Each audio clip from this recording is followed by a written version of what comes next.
Nous allons donc ouvrir le Saint-Livre dans 2 Corinthiens au chapitre 5 et au verset 7. Pendant que vous cherchez ce texte, je voudrais saluer tous ceux qui nous suivent, soit sur la chaîne YouTube, soit sur le Zoom. Vous remercier pour vos prières, votre intercession au sujet des pasteurs de l'Église, des meneurs de chant, de tous ceux qui interviennent afin que nous ayons la pensée de Dieu. Car je crois que même le choix des cantiques doit être inspiré par Dieu, parce que nous devons nous entretenir par des cantiques spirituels. De prier pour nous, pour que nous ayons la pensée du Saint-Esprit. Lorsque vous nous écrivez, pensez à vous signer. Pensez à mettre votre numéro de téléphone, parce que des fois les gens ils écrivent, souvent ils écrivent. Alors il y a l'adresse mail, Dupoussin, Coco Dupoussin, arrobas. Alors moi, si les gens ne se signent pas, je dois écrire cher frère en Christ, Coco Dupoussin. Oui. Je ne suis pas sûr que c'est le nom. Alors s'il vous plaît, quand vous m'écrivez, quand vous écrivez, mettez votre nom en bas du mail ou du texto, ça me facilite la réponse. Et également de prier pour un week-end en Alsace en octobre où nous interviendrons auprès d'un groupe de chrétiens qui désirent nous rejoindre. Voilà, s'il vous plaît, priez pour ce week-end, c'est important. Toutes les semaines, nous sommes en contact avec des frères, des sœurs qui s'interrogent sur ce qu'est vraiment l'Église. Donc priez pour cela, frères et sœurs. Nous allons donc ouvrir le Saint-Livre dans 2 Corinthiens, au chapitre 5 et au verset 7. Nous marchons par la foi et non par la vue. Nous sommes pleins de confiance et nous aimons mieux quitter ce corps et demeurer auprès du Seigneur. C'est vrai ça? Alors dites donc, alors répondez-moi. Est-ce que vous préféreriez partir? C'est une question, on a le droit de la poser. Vous n'êtes pas obligé de répondre de suite. Vous pouvez attendre un quart d'heure. Quand le Seigneur voudra. La vie, c'est une bénédiction. Et quand on est chrétien, la mort, c'est une bénédiction. Voilà, c'est tout. La mort met un gain. Mais enfin, c'est quand même bien de le dire, que quitter ce corps, c'est une bénédiction. C'est pour cela aussi que nous nous efforçons de lui être agréables. Soit que nous demeurions dans ce corps, soit que nous le quittions. Car il nous faut tous comparaître devant le tribunal de Christ, afin que chacun reçoive selon le bien ou le mal qu'il aura fait, étant dans son corps. Amen. Voilà cette vérité qui parcourt les Écritures. Il faut comparaître devant le tribunal de Christ. Des textes comme ça, il y en a plusieurs. On pourrait en lire un dans l'Apocalypse. D'ailleurs, c'est le dernier enseignement dans la Bible. Le dernier enseignement. Il y a la dernière exhortation, le dernier avertissement, la dernière grâce, etc. Mais le dernier enseignement, il est là, dans l'Apocalypse, au chapitre 22 et au verset 12. Voilà, ça c'est pour ainsi dire le dernier, oui, c'est le dernier enseignement, moins que je me trompe. Apocalypse 22, verset 12. « Voici, je viens bientôt, et ma rétribution est avec moi, pour rendre à chacun selon son œuvre. » Voilà, c'est quelque chose qui est bien expliqué dans la Bible. Le Seigneur reviendra nous chercher, soit que nous mourions d'une mort naturelle, soit que nous partions tous ensemble à sa rencontre. Nous comparaîtrons un jour devant le Seigneur. Et tout cela, bien sûr, ça se prépare. Regardez juste avant, dans Apocalypse 19, c'est ce que nous allons partager ce matin. C'est une des raisons pour lesquelles Dieu veut que nous nous retrouvions aussi, sous son regard, dans son Église. Apocalypse 19, verset 7, ce simple verset, on va lire 3 versets, mais nous montre là aussi un enseignement très clair. Réjouissons-nous, soyons dans l'allégresse. Je vous ferai remarquer que souvent dans la Bible, il est écrit malheur, 13 fois, je crois, 13 malheur. Mais ça se comprend puisque la grâce n'est plus là et que la colère de Dieu est sur la terre, mais il y a des textes pour l'Église. Réjouissons-nous, soyons dans l'allégresse, donnons-lui gloire, car les noces de l'agneau sont venues. Son épouse, qu'est-ce qu'elle a fait? Elle s'est préparée. C'est pour ça que c'est l'épouse. Il y a l'Église, mais dans l'Église, il y a l'épouse, c'est-à-dire les frères et les sœurs qui vraiment se préparent à la rencontre de Jésus-Christ. Et il lui a été donné de se revêtir d'un fin lin éclatant, pur, j'espère que vous aimez le blanc, parce qu'au ciel, je pense qu'il y en aura beaucoup. Éclatant, pur, car le fin lin, ce sont les œuvres justes des saints. L'ange me dit, écris, heureux ceux qui sont appelés au festin des noces de l'agneau. Amen. Ah oui, heureux ces gens-là. Donc il y a ces chrétiens qui, sur la terre, s'efforcent de lui être agréables. Il y a des chrétiens qui vivent leur vie d'une manière tout à fait superficielle, et il y a ceux qui, comme on l'a lu dans ces 3 textes, se préparent, s'efforcent de lui être agréables. Ça sera un moment béni pour ceux qui se préparent. Heureux ceux qui se préparent, heureux ceux qui seront là aux noces de l'agneau. Vous y pensez aux noces de l'agneau? Est-ce que vous y pensez? C'est quelque chose de glorieux, ça, on ne peut même pas se l'imaginer. Mais enfin, quand même, ça va arriver. Heureux tous ces gens qui, revêtus de fin lin, dans des robes blanches, enfin, on ne s'imagine pas le repas, le menu, il y a une part du menu un peu dans la Bible. On ne va pas en parler. Mais il en est un peu parlé. Il n'y a pas beaucoup de choses, mais il est suffisamment dit de choses pour nous exhorter, nous encourager. Voilà.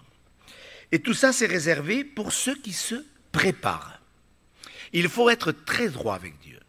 Il y a des chrétiens qui se préparent et il y a ceux qui ne se préparent pas. C'est pour ça qu'il y a la parabole des 10 vierges, c'est pour ça qu'il y a toutes ces paraboles d'ailleurs où il nous est parlé des hypocrites ou des chrétiens sincères, des vierges sages qui ont de l'huile dans leur lampe.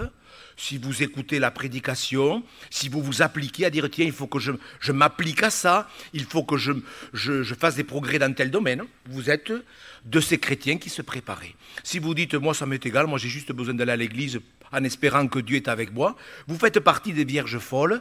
Voilà. Il y a dans l'église, il y a l'épouse et il y a l'église apostate. L'église apostate, ce sont tous ces chrétiens qui ne seront pas prêts, qui s'entendront dire, comme Jésus l'a dit dans la parabole des 10 vierges, retirez-vous de moi, je ne vous connais pas. C'est quelque chose de terrible. Alors d'un côté c'est terrible et de l'autre c'est glorieux. C'est terrible parce qu'il y a des chrétiens qui ne se préparent pas et qui seront surpris, et combien surpris, puisque Jésus a même dit, beaucoup chercheraient à rentrer et ne le pourraient pas. Voilà, c'est comme ça. Il y a des chrétiens qui sont sérieux avec Dieu, qui sont sérieux avec la parole, et il y a des chrétiens qui n'ont que l'apparence de la piété. Il y a ceux qui entendront « retire-toi de moi » et il y a ceux qui entendront « entre dans la joie de ton maître ». C'est comme ça. Est-ce que vous entendrez « je ne te connais pas » ou est-ce que vous entendrez « entre dans la joie de ton maître ». Le Seigneur Jésus lui-même vous le dira. Écoutez, c'est écrit d'une manière très précise. S'il y a des choses qu'on ne discerne pas totalement, il y a des choses qui sont extrêmement claires. Nous entendrons de la bouche du maître « entre dans la joie de ton maître, bon et fidèle serviteur ». Donc, le texte qui me préoccupe ce matin, pour expliquer tout cela, est un texte que Dieu a adressé il y a 2600 ans par le biais d'un prophète il était berger, et il cultivait des sycomores, vous savez qui c'est donc, c'est le prophète Amos. Dans le prophète Amos, le Seigneur explique tout ce qu'il est capable de faire, tout ce qu'il fait, pour amener les gens à lui, ses enfants à lui.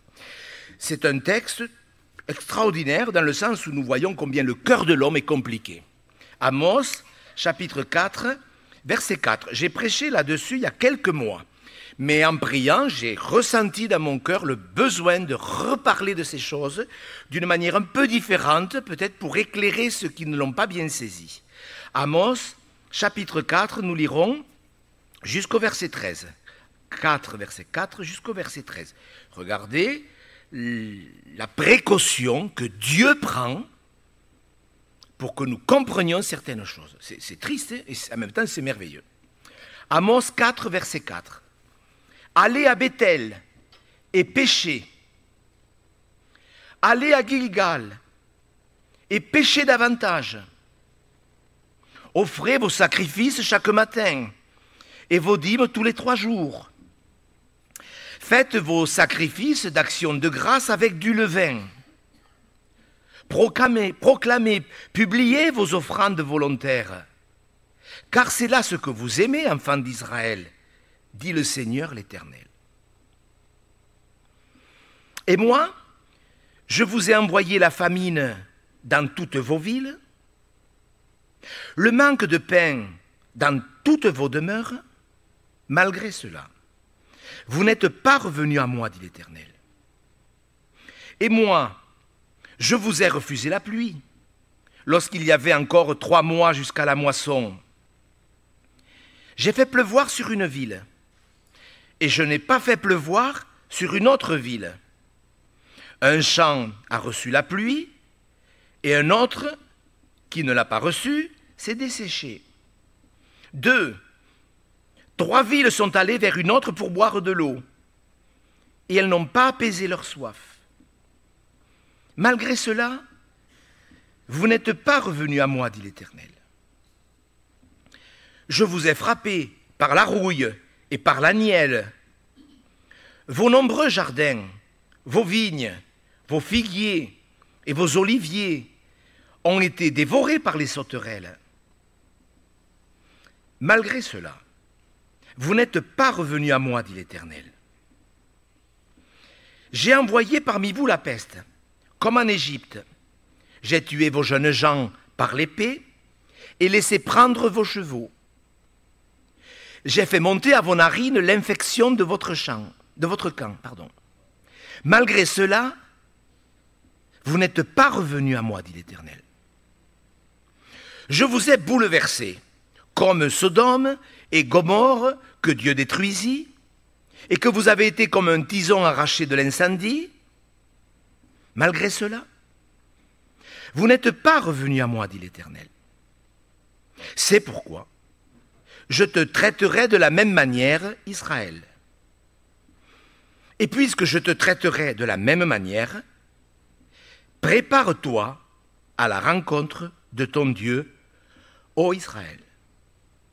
Car voici, celui qui a formé les montagnes et créé le vent, et qui fait connaître à l'homme ses pensées, celui qui change l'aurore en ténèbres et qui marche sur les hauteurs de la terre, son nom est l'Éternel, le Dieu des armées.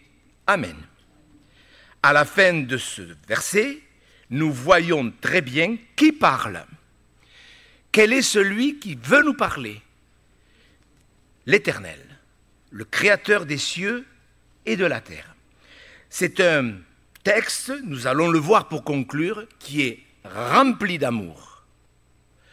Nous pouvons le considérer comme quelque chose de sévère parce que notre esprit est sentimental à la place d'être spirituel, mais cette parole de Dieu, de l'Éternel des armées, est une parole d'amour. Prépare-toi à la rencontre de ton Dieu. Amos était berger, il cultivait des sycomores. Je voulais mettre une photo d'un sycomore. Vous savez, ce sont des figuiers, ça fait des figues roses. Il était berger, mais Dieu lui a demandé de parler. Pourquoi? Parce qu'il faut que nous entendions ce que Dieu a à nous dire. Nous devons réfléchir à la façon dont Dieu nous parle. Vous remarquez que Dieu ne parle pas pareil aux sacrificateurs, Dieu ne parle pas pareil aux pécheurs, à la foule, aux disciples. Vous avez remarqué, il dit à ses disciples, si vous regardez bien, Dieu parle à tous les hommes, mais à des moments, il faut que les hommes réfléchissent. Il nous invite à nous retrouver dans sa maison, et justement, nous voyons dans ce texte que Dieu voulait parler à son peuple, et vous avez vu comment Dieu parle? Personne n'aurait osé prononcer ces paroles, aller à Bethel et pécher, aller à Gilgal et pécher encore plus. Qu'est-ce que ça veut dire? Mettez du levain dans vos sacrifices. On sait très bien, vous avez vu le verset 5, faites vos sacrifices d'action de grâce avec du levain. Mais qu'est-ce que c'est ça? C'était interdit. Mais qu'est-ce que ça veut dire? Pourquoi Dieu nous parle-tu ainsi? C'était interdit? Il nous demande d'aller dans nos lieux de culte et de pécher? Mais qu'est-ce que ça veut dire? C'est écrit. Il y a la réponse au verset 5. Car c'est là ce que vous aimez. La dernière fois, je n'ai pas été dans ce sens, mais il faut bien comprendre que Dieu sait comment nous parler. Il parle tantôt d'une manière, il parle tantôt d'une autre. Je le dis, je l'ai médité des dizaines de fois ce texte. Pour ne pas me tromper, je peux vous dire que c'est un message d'amour. C'est clair. Dieu leur parle ainsi parce que Dieu les aime. Mais le peuple d'Israël, tout en conservant l'apparence de la piété, aimait pécher. Ils aimaient le péché, il le dit, c'est ça, c'est là ce que vous aimez. Comment un chrétien peut-il préférer les ténèbres à la lumière? C'est écrit, enfin je ne vais pas prendre les textes du Nouveau Testament, c'est écrit. Jésus le leur dit, vous avez préféré les ténèbres à la lumière. C'est une affaire sérieuse pour nous permettre justement de nous préparer. L'épouse qui va être enlevée, ce sont que des chrétiens qui, sur la terre, auront été sérieux avec la parole de Dieu.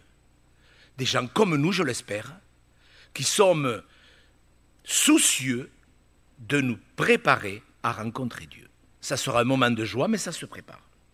Et, vous voyez, ce sont des textes, je pourrais prendre ces quelques versets et en faire toute une exhortation. Je ne veux pas m'arrêter à cela, mais le Seigneur ajoute certaines choses. Il leur dit, voilà, je vous ai envoyé la famine. Il y a des endroits où il y a la famine. Dieu peut nous envoyer la famine. Il y a la famine matérielle, mais il y a la famine spirituelle. Il y a des endroits entiers où il n'y a pas de nourriture spirituelle. Vous le savez.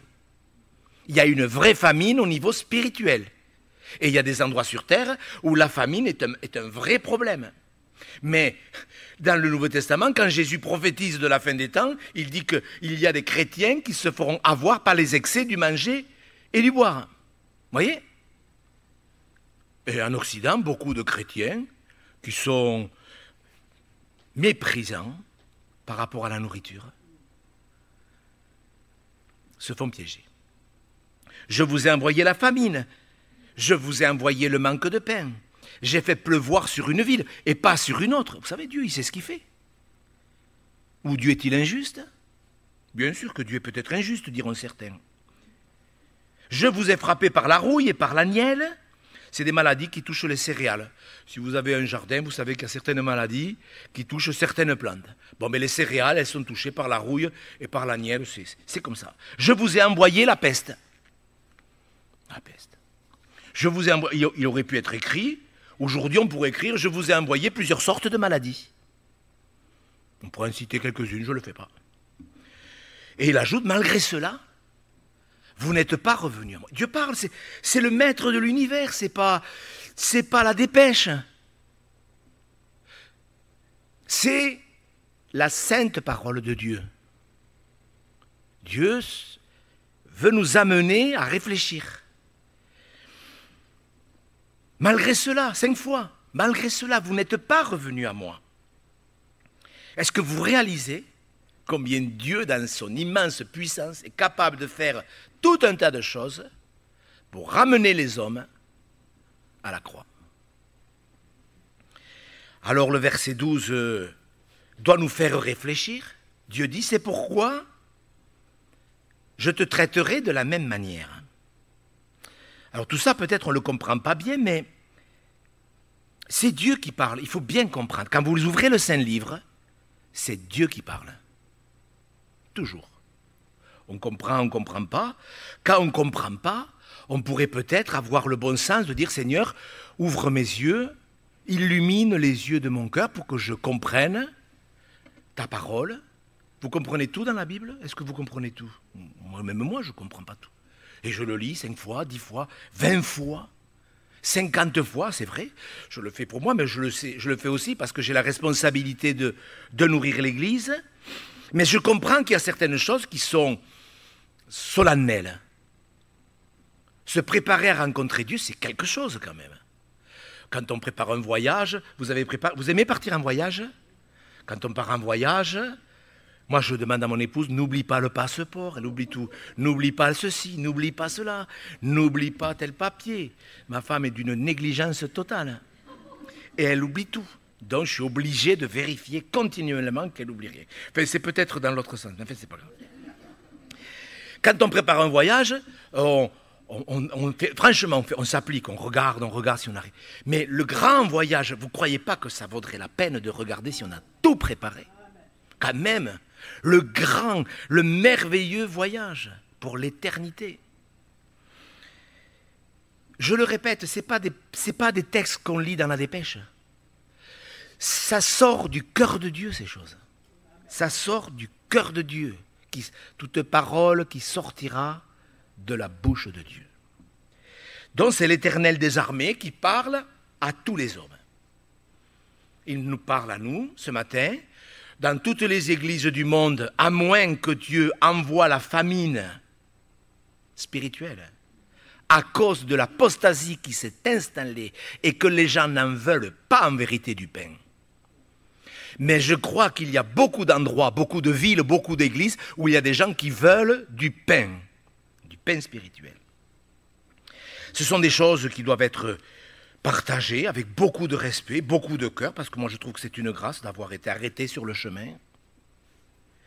Lisons dans Actes au chapitre 17, où il y a on va lire du verset 30 au verset 34. C'est Dieu, ça va bien avec ce qu'on a commencé, avec ce avec quoi on a commencé, ça va très bien ensemble. Acte 17, Paul est debout à l'aéropage d'Athènes. Il y a plein de gens qui sont très très religieux, des gens qui parlent beaucoup. Il est dit qu'ils passaient leur temps à parler. Acte 17, Paul leur parle et leur dit ceci. Verset 30. Dieu, sans tenir compte des temps d'ignorance, annonce maintenant à tous les hommes, en tout lieu, qu'ils ont à se repentir. Parce qu'il a fixé un jour où il jugera le monde selon la justice, par l'homme qu'il a désigné, ce dont il a donné à tous une preuve certaine en le ressuscitant des morts. Lorsqu'ils entendirent parler de résurrection des morts, les uns se moquèrent et les autres dirent « Nous t'entendrons là-dessus une autre fois ». Ainsi Paul se retira du milieu d'eux. Quelques-uns néanmoins s'attachèrent à lui et crurent. Denis, l'Aréopagite, une femme nommée Damaris et d'autres avec eux. Amen. Donc voilà, Paul est à Athènes sur ce grand aéropage qui existe encore. Et donc il leur dit voilà, Dieu a fixé un jour. Vous dites Amen ou non? Je ne sais pas si nous réalisons toujours ce que nous sommes en train de lire. Nous l'avons lu peut-être 10 fois, 20 fois, 100 fois. C'est fort possible. C'est Dieu qui parle. C'est Dieu qui nous dit, avec énormément d'amour, parce que cette affaire qui ne tient pas compte des temps d'ignorance, on voit bien que Dieu veut que nous recommencions quelque chose si ça n'a pas été bon. Dieu nous invite. Et il faut que nous comprenions que nous allons le rencontrer. Et qu'il ne faut pas se moquer. Il y a toujours eu des moqueurs, on vient de le lire. Il y en a de plus en plus.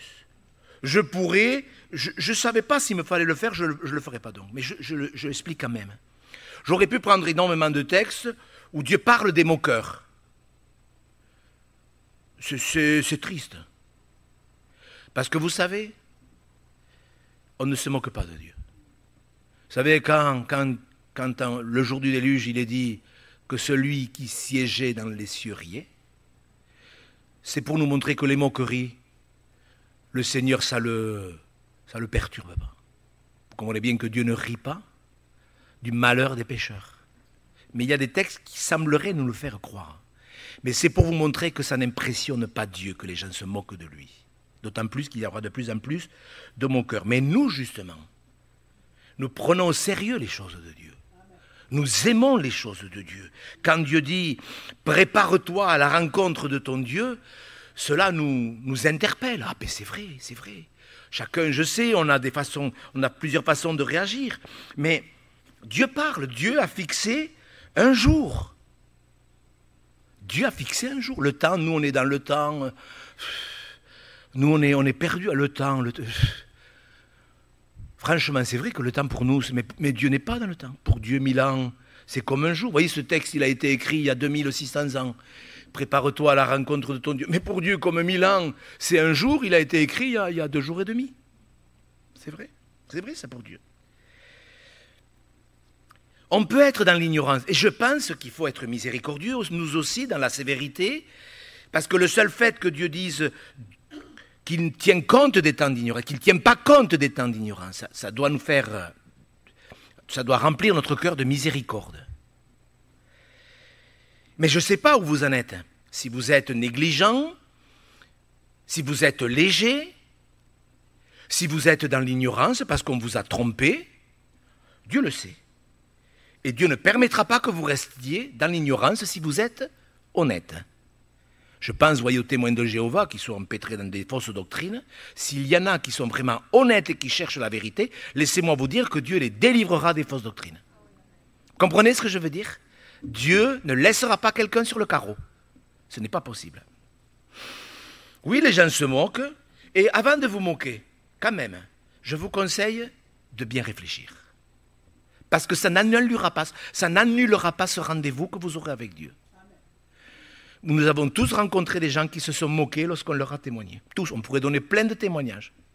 Nous avons eu beaucoup de tristesse quand nous avons vu la moquerie de ces gens, quoique je faisais partie quand même de ces gens qui se moquaient aussi. Mais je pense qu'il y a plusieurs mesures. Réfléchissez bien avant de vous moquer, car de toute façon, tous les hommes comparaîtront devant Dieu. Que vous soyez d'accord ou pas, ce n'est pas parce que vous n'êtes pas d'accord, ce n'est pas parce que vous vous faites incinérer, parce que là aussi j'ai entendu des âneries totales, des gens qui ont dit « je me ferai incinérer, comme ça j'échapperai au jugement s'il y a un jugement ». Laissez-moi vous dire qu'incinérer ou pas, vous comparaîtrez devant Dieu. Quelle que soit la mort que vous aurez, vous comparaîtrez devant Dieu. Alors avant de vous moquer, réfléchissez. Dieu sait comment nous parler. Il n'y a que Dieu qui peut dire « allez à Bethel et péchez ». Mais dans l'Apocalypse, c'est dit différemment. Quand il est dit que celui qui se souille encore. C'est pareil. C'est exactement la même chose, dit d'une manière différente. Donc Dieu dit ça pourquoi ? Pour que nous comprenions qu'il voit que même si on n'abandonne pas le culte, le lieu de culte, si on n'abandonne pas la religion, notre cœur peut être complètement vide. C'est ça que Dieu est en train de leur dire. Vous allez à Gilgal, vous allez à vos lieux de culte, vous chantez, vous priez, il y a tout. Et il leur dit, voilà, mais mettez du levain dans vos sacrifices, puisque c'est ça que vous aimez. Ça s'appelle l'apparence de la piété. Ils n'ont pas tourné le dos à la religion, ils ont tourné le dos à Dieu. Et Dieu leur dit 5 fois, la famine, la sécheresse, le déclin de la nature. Vous avez vu le déclin de la nature ? Nous, on est là avec nos émissions de CO2, tout ça. C'est normal, ne méprisons pas les scientifiques, je pense qu'ils font du bon boulot quand même. Attention, ne faites pas dire ce que je n'ai pas dit. Mais je ne pense pas que ce soit le réchauffement de la planète. Je pense plutôt que c'est le refroidissement des cœurs et le péché. Parce que je suis sûr que le monde se tournerait vers Dieu, même si les usines continuent à tourner autant, il n'y aurait pas de problème. Donc, quand Dieu parle des séismes, vous avez vu avant, moi je me rappelle, quand on s'est converti, il y a une 40aine d'années, on entendait qu'il y avait eu un tremblement de terre en Amérique du Sud, les gens tombaient à genoux et demandaient pardon à Dieu. On a tous vu ces témoignages où les gens par milliers se mettaient à genoux et se mettaient à prier et à demander pardon à Dieu. Maintenant, quand il y a un tremblement de terre, les gens lèvent le poing contre Dieu. Dieu permet la souffrance, il y a des choses que nous... Mais pourquoi Dieu permet ça ? On a entendu souvent, mais pourquoi Dieu permet qu'il y ait ci? Pourquoi Dieu permet qu'il y ait ça? Mais il y a des choses qu'on pourrait expliquer. Vous voyez, je le dis pour que vous priez surtout pour le Niger, parce que ce soir, je pense qu'il va y avoir des choses qui vont tourner mal. Mais mes frères, les lois d'un pays font qu'on peut ou on ne peut pas faire certaines choses. Et ce qui se passe au Niger, c'est parce que la France a des lois qui empêchent d'intervenir. C'est pour ça que les Nigériens nous demandent de partir. Et c'est pour ça qu'il y a des soulèvements. Je vous explique. Est-ce que Jésus a dit qu'il y aura des soulèvements? Quand vous verrez ces choses, ne vous effrayez pas. Que votre cœur ne se trouble pas. Il y a des soulèvements, il y a des guerres, etc. Mes frères et sœurs, que votre cœur ne se trouble pas parce que ça va empirer. Ce qu'il faut, c'est prier pour les chrétiens au Niger. Il faut prier pour les chrétiens en Russie.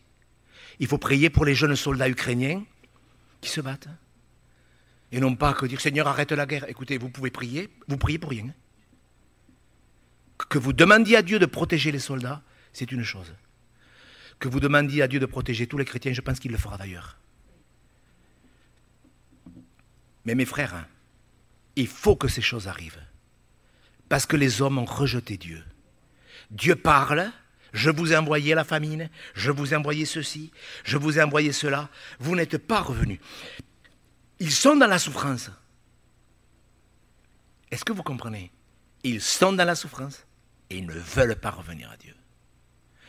Quelqu'un d'intelligent, quand Dieu permet qu'il soit une ancre, comme on l'a chanté tout à l'heure, s'il y a une ancre, il nous arrête. Tiens, Seigneur, tu m'arrêtes, ben je vais réfléchir. Tu permets que la voile se gonfle et que tu m'amènes plus loin, merci. Je vais aussi réfléchir quand même. Qu'est-ce que ça veut dire? Malgré cela, vous n'êtes pas revenus à moi. Dieu savait, Dieu sait tout ce qu'il faut faire pour ramener quelqu'un à lui. Mais il ne nous oblige pas. Il faut, écoutez-moi bien, frères et sœurs. Dieu sait ce qu'il doit faire. Dieu sait toujours ce qu'il doit faire. Mais il n'oblige personne. Il ne forcera personne à se convertir. Vous le croyez, ça? Dieu nous laisse libres. Dieu nous a créés libres d'accepter, de refuser, de repartir, de revenir. Dieu nous a fait libres. Donc, dans le prophète Amos, tout était en place. La religion, il y était comme ça se passe aujourd'hui sur la terre. La religion, les offrandes, les lieux de culte, les sacrifices, les prières, tout y était. Et Dieu n'est pas impressionné par les lieux de culte. Dieu n'est pas impressionné par les édifices religieux. Hier, j'ai regardé par curiosité combien de lieux de culte il y avait à Toulouse. D'églises et de lieux de culte. Rien qu'au niveau de l'église catholique, c'est pour vous donner une idée, parce que je ne vais pas donner tous les chiffres. Il y a 60 églises à Toulouse, cathédrales, etc. Il y a 60 églises et il y a une centaine de lieux de culte, vous savez, tous ces couvents, etc. Donc, il y a 160 lieux de culte à Toulouse au niveau de l'église catholique. Ne parlons pas des églises évangéliques, etc. Il y en a beaucoup plus encore. Dieu n'est pas impressionné par les édifices religieux, les cathédrales, les temples extraordinaires. Il peut y avoir dans une ville énormément de lieux de culte. C'est pas pour ça qu'il y a énormément de chrétiens pieux. Et souvent, on le dit, oh la France a été christianisée. Mais on peut quand même poser la question, où est le Christ en France? Sérieusement, sans vouloir jouer la comédie. Oui, il y a des lieux de culte. Dieu n'est pas impressionné par les locaux, les églises, les édifices, les cathédrales. Dieu regarde au cœur. Alléluia, c'est comme ça, c'est une loi. Ce matin, Dieu regarde ton cœur. Et le cœur ne doit pas être vide. Le cœur doit être rempli. Vous connaissez ces textes. Ce peuple m'honore des lèvres, mais vous connaissez la suite. Mais son cœur est éloigné de moi. Donc, Dieu sait ce qu'il fait. Ne vous inquiétez, mais surtout de grâce, s'il vous plaît. Si vous connaissez Dieu, mais quel est l'homme qui va commencer à donner des ordres à Dieu? Parce que je l'ai entendu, ça, moi, dans des réunions de prière. Des hommes avec une finesse totale. Seigneur, tu devrais faire ceci. Seigneur, voilà comment tu devrais faire. Bon, quand on entend ce genre de prière, aujourd'hui, je me lèverai. Je me lèverai pour dire à la personne, écoutez, on va revoir votre prière. C'est ridicule. C'est ridicule. Est-ce que Dieu sait ce qu'il doit faire aujourd'hui? Sérieusement. Donc, devant ce qui se passe, devant l'apostasie de l'Église et devant l'épouse qui se prépare, Dieu sait comment parler aux uns et aux autres. Il sait. Si vous êtes dans l'Église superficielle, cette prédication, vous avez besoin de l'entendre. Si vous êtes dans l'épouse réelle, vous allez être encouragé par cette exhortation. Donc Dieu présente ces trois vérités, pour conclure. Prépare-toi à la rencontre de ton Dieu. Voilà ce que tous les chrétiens ont besoin d'entendre. La première, c'est que chaque homme va rencontrer Dieu. Ça, c'est la première vérité qui est contenue dans ce texte. Tous les hommes rencontreront Dieu. La deuxième vérité, puisque le texte est cité par Dieu, c'est que les hommes ne sont pas prêts à le rencontrer. Vous le comprenez? Prépare-toi à la rencontre de ton Dieu, donc tout le monde rencontrera son Dieu, même si Dieu n'est pas devenu votre Père, vous le rencontrerez. Et la troisième vérité, et c'est ça que je voudrais que vous reteniez, c'est que dans son amour et dans sa patience, malgré tout ça, malgré toute cette dureté, cette hypocrisie, cette apostasie, Dieu continue d'inviter les hommes à cette rencontre. Dieu est bon. Dieu ne dit pas « je te traiterai de la même manière, donc c'est terminé ». Non. Dans son amour, et je ne sais pas si vous réalisez pourquoi c'est un amour.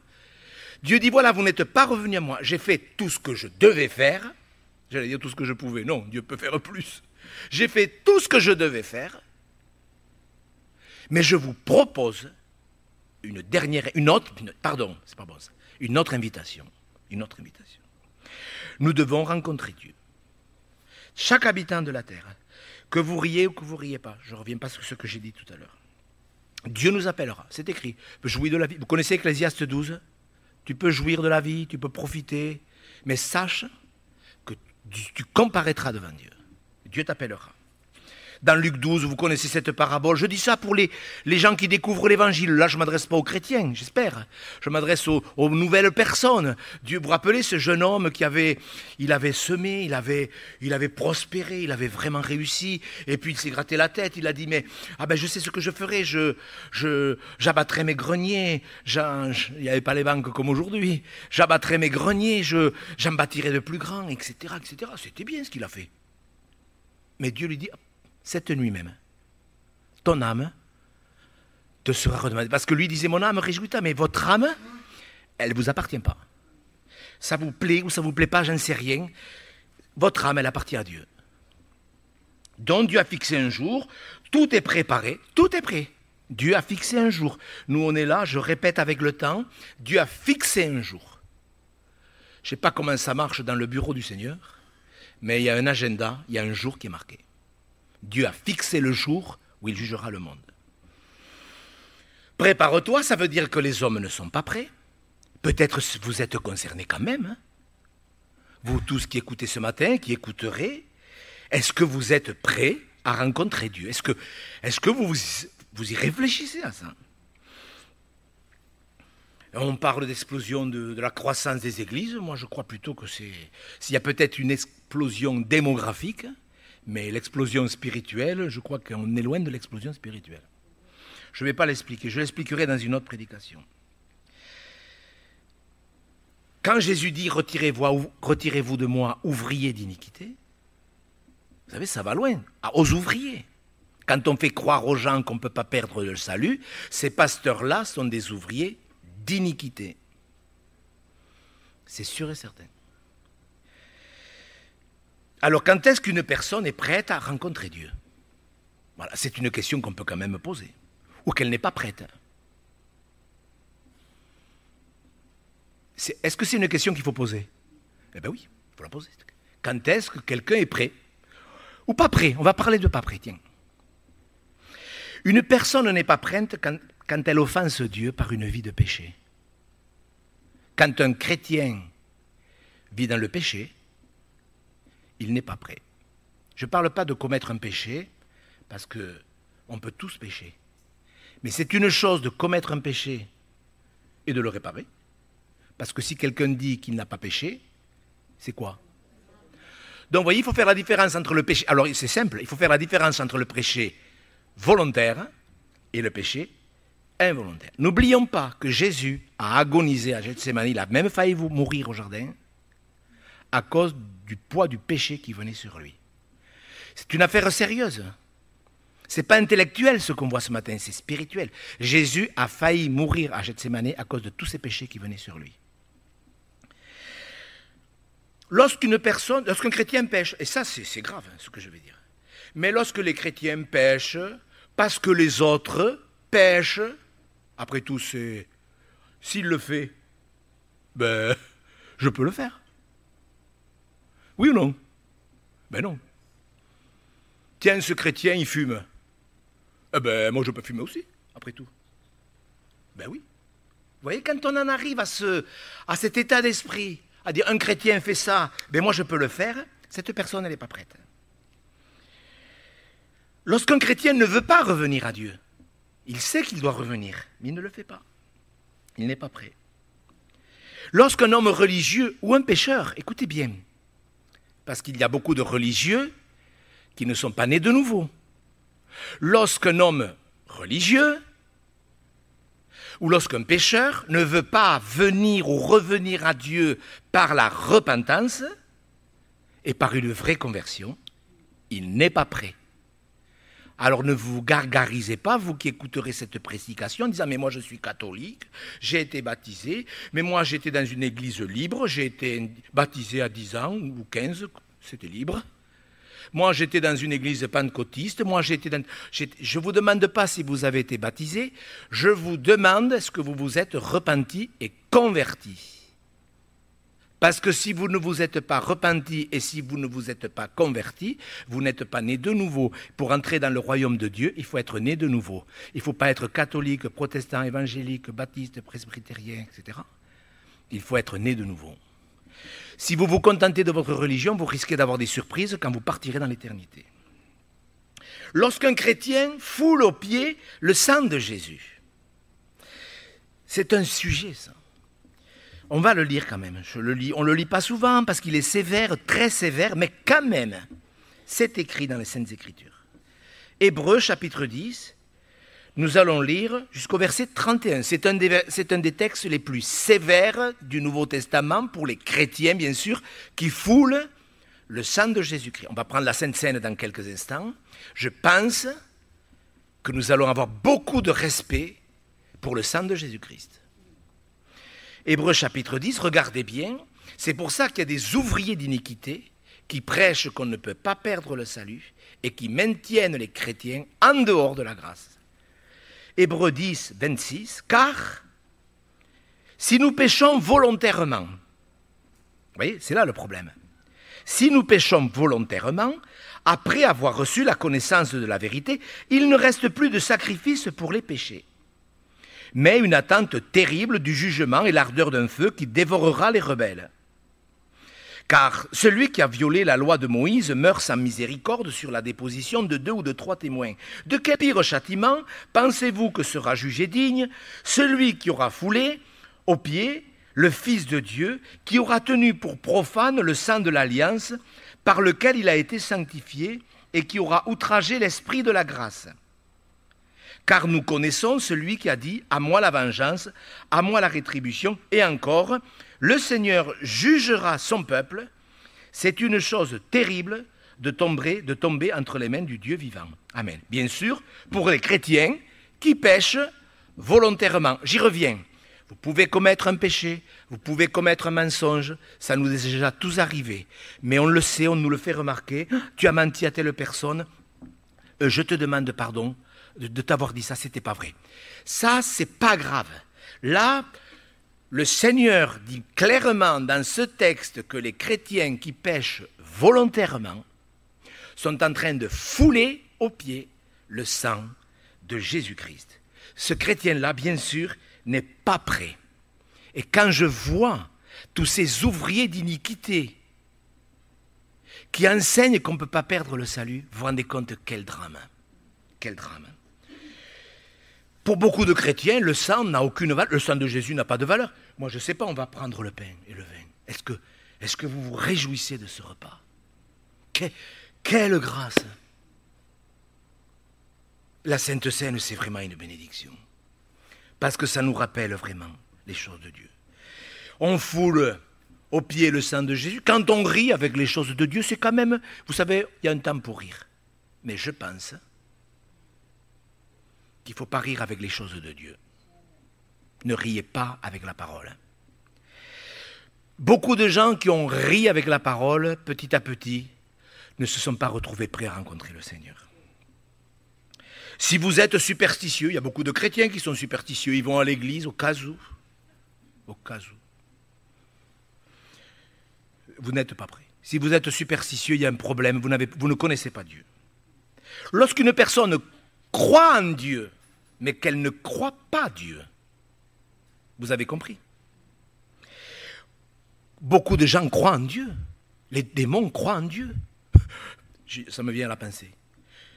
Quand je pense que les religieux, quand ils voyaient Jésus, ils ne réalisaient pas qu'il était le Christ. Et quand les gens possédés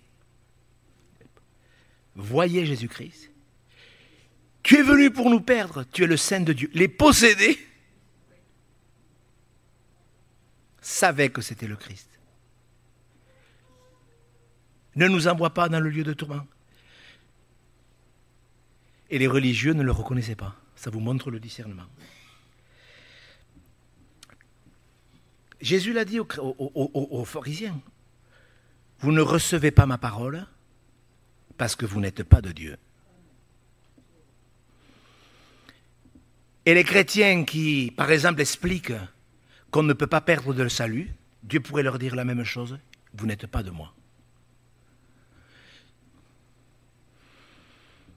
Si vous aimez Dieu, je voudrais conclure avec cette invitation, frères et sœurs. Si vous aimez Dieu, vous recevez avec joie sa parole. Ses exhortations, ses enseignements, ses reproches, ses avertissements. Merci Seigneur. Je ne sais pas comment vous êtes. Merci Seigneur. C'est tellement sérieux cette affaire de se préparer à rencontrer Dieu que vous ne devriez même pas attendre la fin de la réunion si vous n'êtes pas prêt. Je le pense vraiment. Si vous écoutez sur YouTube cette prédication, c'est peut-être la première fois que vous entendrez l'Évangile, peut-être la dernière. Vous ne devriez même pas attendre que j'ai fini de prêcher pour vous convertir. Vous devriez le faire de suite. Ne dites pas demain, j'y réfléchirai. Je termine vraiment. Quelle grâce, quelle invitation. Quand Dieu dit, vous n'êtes pas revenus, j'ai envoyé ceci, j'ai envoyé cela, enfin la liste est assez longue, et Dieu dit, voilà maintenant, ce que je vous propose, prépare-toi. Qu'est-ce que ça veut dire? Eh bien, que Dieu est prêt à tout effacer. Mais non, mais sérieusement, vous ne trouvez pas ça merveilleux? Qu'est-ce que ça veut dire? Que Dieu est prêt à tout recommencer. Ça n'a pas été jusqu'à aujourd'hui. Je n'ai pas été sérieux, mon cœur n'y était pas. J'allais à l'église, mais mon cœur n'y était pas. J'y allais au cas où, j'y allais parce que le pasteur, il me gronde si on n'y va pas. Ne riez pas. Prépare-toi, c'est une invitation d'amour. C'est une bénédiction. Tu as été léger jusqu'à aujourd'hui, eh bien tu peux faire partie de l'épouse. Tu as été un hypocrite, eh bien tu peux devenir quelqu'un de sincère. Tu as été superficiel, tu peux devenir quelqu'un de profond. Prépare-toi, quelle invitation! Quelle invitation! Il n'y a que de l'amour là-dedans, de la patience. Qu'est-ce que vous voyez dans cette invitation? La patience de Dieu. Oui, tu as été dans l'ignorance peut-être. Peut-être tu as été léger, ça t'a conduit à beaucoup d'ignorance. Je suis prêt à tout effacer, dit le Seigneur. Ah, que son nom soit béni. Je ne sais pas vous, mais moi, hier je préparais cette prédication, j'étais à genoux dans mon bureau. Je réfléchissais, parce que vous savez, les prédications, c'est sérieux. Comment conclure une prédication après un message sévère? C'est comme si le Seigneur me disait, mais voilà, c'est un message d'amour. Et puis c'est personnel, vous avez vu, il parle au pluriel. Je vous ai envoyé, vous. Et puis il dit, voilà maintenant comment ça va faire. Prépare-toi. Pourquoi? Parce que c'est personnel. Personne ne peut le faire à votre place. Votre meilleur ami, la personne qui vous aime le plus, ne peut pas se préparer à votre place. Nous, il y a des gens qu'on aime, on aimerait se convertir pour eux, oui ou non? On aimerait les convertir. On ne peut pas se convertir pour quelqu'un. On ne peut pas convertir quelqu'un, même la personne que vous aimez le plus au monde, vous ne pouvez rien faire sinon prier pour elle. C'est important, frères et sœurs. Prépare-toi. Dieu ne s'est pas trompé dans le vocabulaire. Il a parlé au pluriel et puis il parle au singulier parce que de toute façon, la victoire, elle est personnelle. C'est un choix de se préparer. C'est un choix de ne pas se préparer. Peut-être que vous rirez, vous direz, mais ce pasteur, il est complètement égaré. Il aurait dû naître au Moyen-Âge, ce bonhomme. Non, non, non, non. Je pense que je suis né quand Dieu voulait. Écoutez-moi, mes frères et sœurs. C'est un choix de se préparer. C'est un choix de ne pas se préparer. Vous êtes libre, mais vous devez entendre que vous devez vous préparer. C'est vous qui le choisirez, croyez-moi. Vous devez choisir. Vous connaissez ce jeune homme qui a dit dans la Bible, il était en train de garder les cochons. Je me lèverai, je sais ce que je ferai. Je sais. Je me lèverai. J'irai vers mon père et je lui dirai, j'ai péché. Mais il a tout préparé. On peut se préparer. Mes frères, est-ce que vous êtes d'accord pour qu'on prenne la Sainte Seine avec beaucoup de joie? Le sang de Jésus, c'est sérieux. Vous êtes d'accord? Peut-être que vous n'êtes pas chrétien. Mais prenez au sérieux ces choses. Non, nous ne sommes pas des égarés. Nous sommes des hommes qui respectons la parole. On va fermer les yeux, tous, avec beaucoup de cœur. Je ne sais pas comment vous allez prendre le pain et le vin. J'ai tenu à ce qu'on prenne la Sainte Seine après l'exhortation. Pourquoi? Parce que je voudrais que le sang de Jésus, qui est représenté par ce vin, ait beaucoup de valeur, que dans notre cœur, il n'y ait pas du vide, que dans notre cœur, il y ait plein de reconnaissance. De quoi est rempli votre cœur ce matin? Est-ce que votre cœur est rempli de légèreté, de superficialité, de misère? Ou est-ce que votre cœur, il est comblé de l'amour de Dieu? Seigneur, ce petit peu de vin, ah, merci Seigneur. Ce petit peu de pain, ah, dans mon imagination, sanctifie-la, Seigneur, cette imagination, car je te vois crucifié. C'est difficile de s'imaginer Jésus crucifié, vous êtes d'accord avec moi? Mais quand même, on peut le faire. Ses bras, ses mains clouées, ses pieds percés, son front couronné d'épines entre deux brigands, franchement. Le Dieu qui a créé l'univers. Est-ce que, frères et sœurs, vous voulez prendre le pain et le vin avec reconnaissance? C'est la plus grande chose qu'un chrétien puisse réaliser. Mon nom est inscrit dans le livre de vie. Je ferai partie de l'épouse, je me préparerai. Point barre. Et j'appelle les chrétiens qui sont là dans ce lieu de culte à se lever avec bonheur devant Dieu. Vous savez, Dieu regarde au cœur. Il voyait la comédie. Vous voulez mettre du levain dans vos offrandes? Mettez-la. Mettez-le. Vous voulez pécher? Mettez le péché dans votre vie. En tous les cas, l'invitation, elle demeure. Que vous restiez dans le silence. Que vous priez dans votre cœur. Que vous priez à mi-voix ou à haute voix. Que tout se fasse avec ordre et bienséance. Nous voulons honorer Jésus-Christ. Son sang est précieux. Vous êtes d'accord? Vous pouvez dire amen si vous voulez. Est-ce que pour vous le sang de Jésus est précieux? Alors prenez la Sainte Seine avec beaucoup de reconnaissance.